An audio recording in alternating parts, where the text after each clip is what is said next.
भगवान के साथ अपनापन मानने के समान दूसरा कोई साधन नहीं है, कोई योग्यता नहीं है, कोई बल नहीं है, कोई अधिकारिता नहीं है। भगवान का प्राणी मात्र पर अपनापन हमेशा से है और हमेशा ही रहेगा। उस अपनेपन को सिर्फ प्राणी ही भुलाता है या भूला है, और उसने भूल से संसार के साथ अपनापन मान लिया है। सो इस भूल से किए हुए अपनेपन को हटाना है और प्रभु के साथ जो स्वतः सिद्ध अपनापन है उसको मानना है। और प्रभु को अपना मानने में मन, बुद्धि आदि किसी की सहायता नहीं लेनी पड़ती, जबकि दूसरे साधनों में मन, बुद्धि आदि की सहायता लेनी पड़ती है।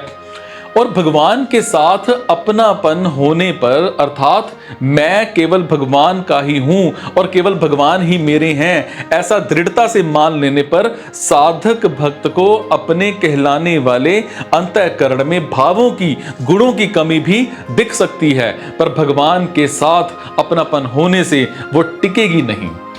और दूसरी बात, साधक भक्त में कुछ गुणों की कमी रहने पर भी भगवान की दृष्टि सिर्फ अपनेपन पर ही जाती है, गुणों की कमी पर नहीं जाती। कारण कि भगवान के साथ हमारा जो अपनापन है वो वास्तविक है।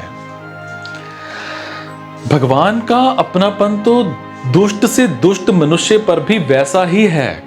इसीलिए 16वें अध्याय में आसुरी प्रकृति वालों का वर्णन करते हुए भगवान कहते हैं कि क्रूर या द्वेष करने वाले नराधम दुष्टों को मैं आसुरी योनियों में गिराता हूं, और इस प्रकार भगवान उनको आसुरी योनियों में गिराकर शुद्ध करते हैं। जैसा माता अपने बच्चों को स्नान कराती है तो उसकी सम्मति नहीं लेती, ऐसे ही उनको शुद्ध करने के लिए भगवान उनकी सम्मति नहीं लेते, क्योंकि भगवान का उन पर अपनापन है और भगवान के साथ अपनापन का संबंध पहले से ही है। फिर भी कोई कामना उत्पन्न हो जाती है तो भक्त का भगवान के साथ अपनेपन का संबंध मुख्य होता है और कामना गौण होती है। और इस दृष्टि से तो भक्त पहली श्रेणी के हैं और भगवान का संबंध तो पहले से ही है, पर समय पर कामना उत्पन्न हो जाती है जिसकी पूर्ति दूसरों से चाहते हैं।